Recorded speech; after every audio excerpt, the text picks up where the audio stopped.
नमस्कार, स्वागत है आपका एनएमएफ न्यूज में। मैं हूं आपके साथ शबनम।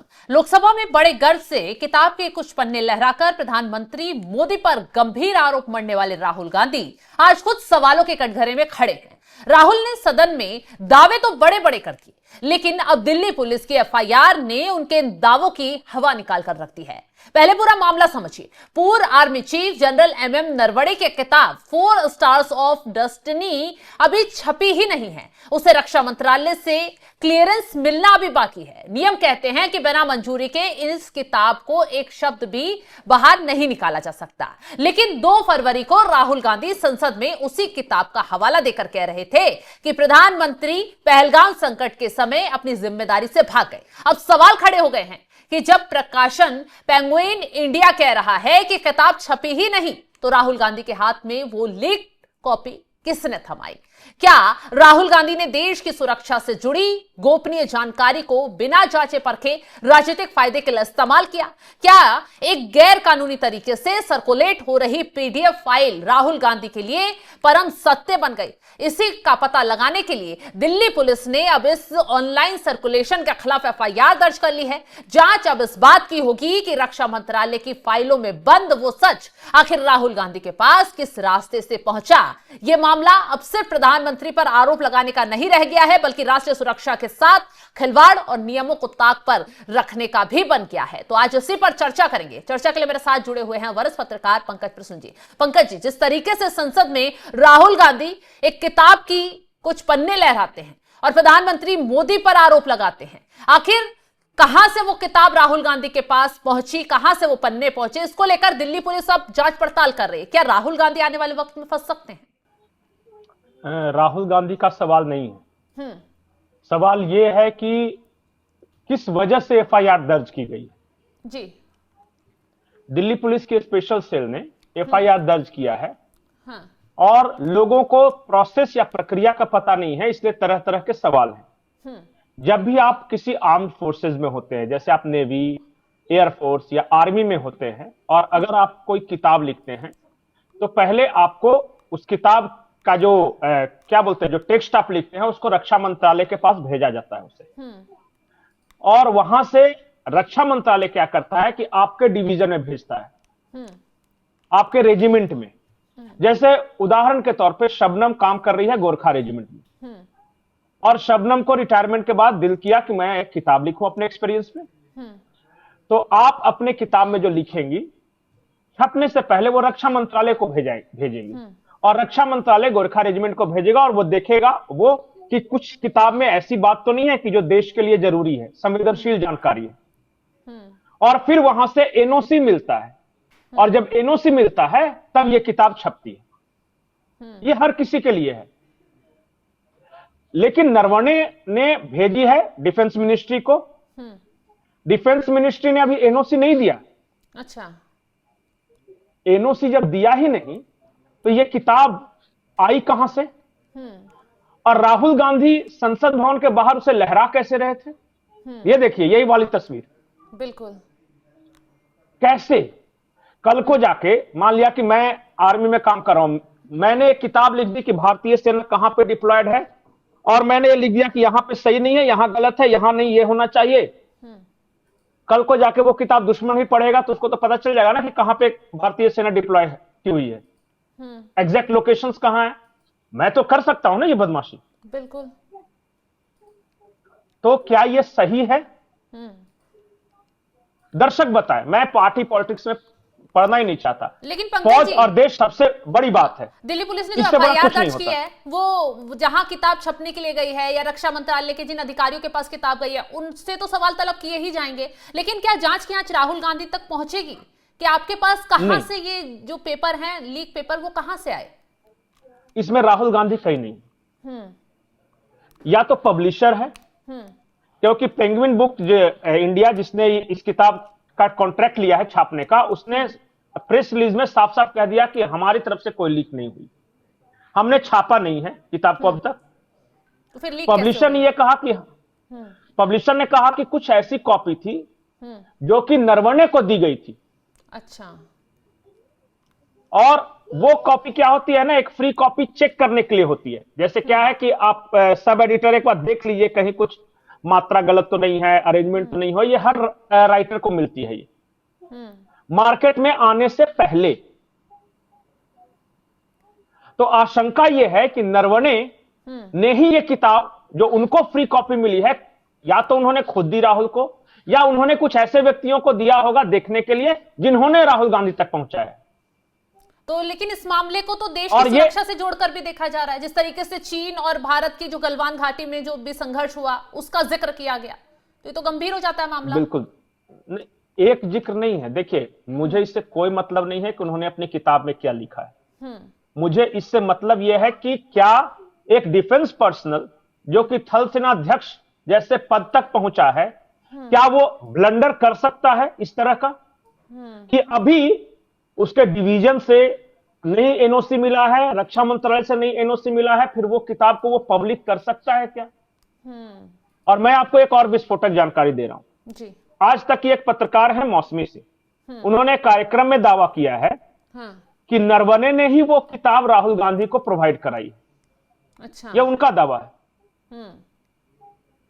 क्यों प्रोवाइड करवाई, मकसद क्या था, ये तो नरवणे साहब बताएंगे।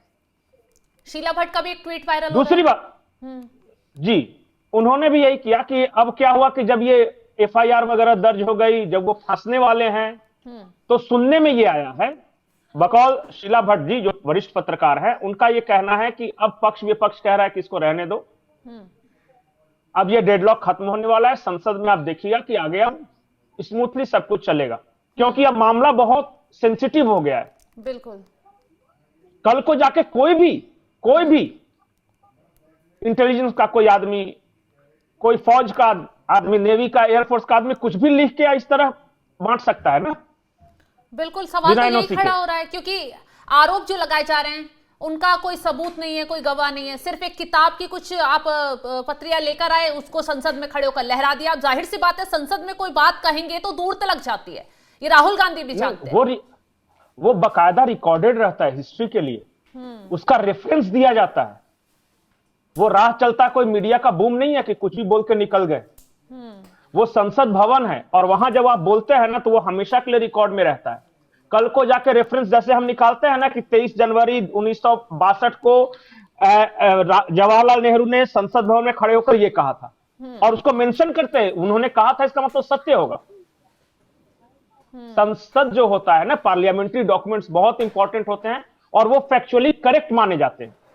बिल्कुल, आपने देखा कि कई बातें जो निकल जाती है नेताओं की जुबान से, उसको स्पंज किया जाता है, मतलब हटा दिया जाता है। हटा दिया जाता है का मतलब क्या हुआ, लोगों ने तो सुन लिया। हटा दिया जाता है इसका मतलब यह हो कि अब रिकॉर्ड में नहीं रहेगा वो। ये चीज है। अब मैं एक और बड़ी विस्फोटक जानकारी दे रहा हूं आपके पास जी। और ये दर्शकों के लिए है, आज तक इससे पहले आपने शायद कहीं नहीं सुना होगा। जो मनोज मुकुंद नरवणे हैं, इनका एक दर्द है। दर्द यह है कि इन्हें सीडीएस नहीं बनाया गया।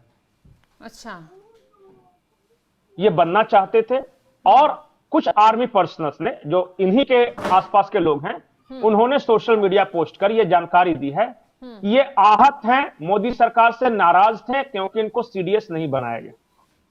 तो क्या बहुत सारे लोग आशंका लीक हुई है, आशंका तो वही मैं कह रहा हूं, बहुत सारे लोग ये आशंका जाहिर कर रहे हैं कि हो सकता है कि उसी दर्द के कारण ये पॉलिटिक्स खेली गई। उन्होंने अपनी किताब के कुछ कोट, राहुल गांधी इतनी मोटी बुक नहीं पढ़े होंगे, मुझे इस बात का पूरा भरोसा है, और जो छपी हुई नहीं है उस किताब को तो ये नहीं ही पढ़े होंगे।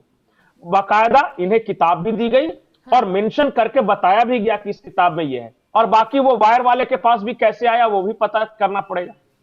ठीक है, चलिए, किताब कहां से लीक हुई, कैसे लीक हुई, ये तो सवालों के घेरे में है। अब एफआईआर दर्ज हो चुकी है, ये तो जांच का विषय है, जांच कर रही है। लेकिन सवाल ये भी खड़ा हो रहा है कि देश की इतनी संवेदनशील जो जानकारी है उसे इस तरीके से संसद में आकर राहुल गांधी का बाहर लाना और इस तरीके से उस पर चिल्लाना, माहौल बनाना, आरोप लगाना, क्या सही है? क्यों बार बार वो देश की सुरक्षा को लेकर सवाल उठा देते हैं?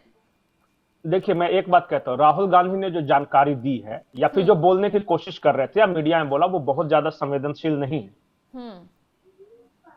उन्होंने यही कहा ना कि चाइनीज टैंक आ रहे थे और सेना ने पूछा प्रधानमंत्री से सेना प्रमुख ने कि क्या करना है सर। मोदी जी ने कहा कि जो उचित लगे वो आप करो। यही चीज वो राहुल गांधी बोलना चाहते थे। ये उतना संवेदनशील नहीं है, लेकिन भविष्य में कुछ ऐसी जानकारियां इसी तरह से लीक हो सकती हैं कि जो कि हमारे देश के दुश्मन उसका फायदा उठा सकते हैं। आप बार बार इसे पार्टी पॉलिटिक्स की ओर ले जाना चाह रही है, मैं उसी से बचना चाह रहा हूं। अच्छा, ये पार्टी पॉलिटिक्स का विषय नहीं है, ये देश की सुरक्षा से जुड़ा हुआ मामला है। बिल्कुल। बहुत सारे सीक्रेट सर्विसेज एक्ट होते हैं जिसके तहत जब आप किसी पद पे पहुंचते हैं तो आपको बहुत सारी बातें अपने सीने में राज की तरह दफन रखना पड़ता है।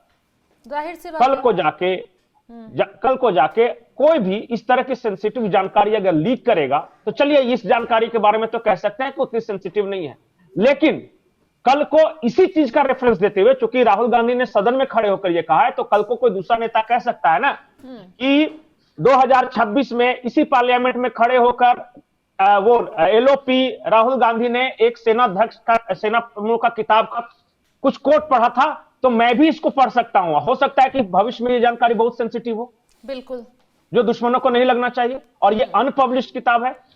राजनाथ सिंह ने क्या खड़े होकर कहा, ये कहा कि क्या ये किताब छपी है, क्या ऑथेंटिकेट है, आप इसे कर सकते हैं, क्योंकि ये आज का सवाल नहीं है, ये सवाल है सेना से जुड़े संवेदनशील जानकारियों की। कल को कोई भी पत्रकार कुछ भी लिख देगा, उसको लाके आप सदन में आके पढ़ देंगे, और वो फैक्ट है ना है, एनओसी मिला है नहीं मिला है, हो सकता है कि किसी जिसने लिखा हो उसके मन की भड़ास हो, कौन जानता है। तो इस तरह से इसको संवेदनशील रूप से लेने की जरूरत है। आज मान लिया कि बीजेपी सरकार में है, कल को जाके कांग्रेस सरकार में आएगी, परसों की कोई और दल आएगा, लेकिन ये जो परंपरा है कि जिसको डिफेंस मिनिस्ट्री से या एनओसी नहीं मिला हो, उनके डिवीजन से एनओसी नहीं मिला हो, उस किताब को जो कॉपी भेजी गई, ऑथर कॉपी, उसको पॉलिटिकल टूल के रूप में इस्तेमाल करना, ये सही है या नहीं। लेकिन सवाल ये भी है ना, मुझे ऐसा इससे पहले वोट चोरी का जब शोर मचाया था राहुल गांधी ने, तब भी कुछ ऐसे कागजात लेकर वो स्क्रीन के आगे खड़े हो गए थे, ना कोई सबूत ना कोई गवाह, बस शोर मचाया, जबकि खुद हरियाणा के परिवार ने उन्हें बेनकाब किया था कि भाई आप किससे पूछकर इस तरीके के आरोप लगा रहे हैं और हमारे नाम का इस्तेमाल क्यों कर रहे हैं, परिवार तो बहुत बड़ा है, हम ज्वाइंट फैमिली में रहते हैं, इतने लोग हैं, वोट डालते हैं।